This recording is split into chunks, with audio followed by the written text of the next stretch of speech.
ഒരു കൊച്ചു സുന്ദര ഗ്രാമം. അവിടെ വസിച്ചു വരുന്ന ഒരു സുന്ദര കുടുംബം. ഒരു ദിവസം രാവിലെ, കുട്ടാ, ഇതെന്താ റൂം ഇങ്ങനെ കിടക്കുന്നത്? ഞാൻ ശരിയാക്കാം അമ്മ, ടൈം കിട്ടിയില്ല.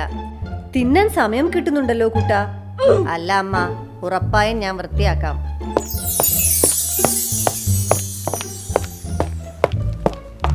എന്തു പറ്റി കുട്ടാ? നല്ല സങ്കടത്തിലാണല്ലോ.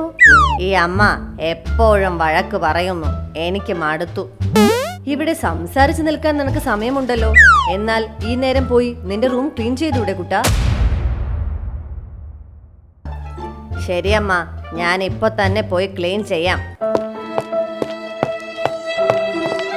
അമ്മ, എന്തിനാ എപ്പോഴും കുട്ടനെ വഴക്ക് പറയുന്നേ? ഇപ്രാവശ്യം എക്സാമിലും കൾച്ചറൽ ആക്ടിവിറ്റീസിലും ഒക്കെ കുട്ടൻ കുറേ പ്രൈസ് വാങ്ങിയില്ലേ? അതുകൊണ്ടെന്താ, റൂം ക്ലീൻ ചെയ്യണ്ടേ? അതല്ല അമ്മ, അവന് സമയം കിട്ടാത്തത് കൊണ്ടാ. അവൻ റൂം ശരിയാക്കും.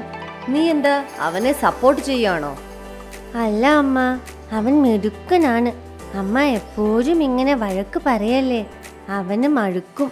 പാവം കുട്ടൻ. ശരിയാ അമ്മു, എനിക്ക് മനസ്സിലായി.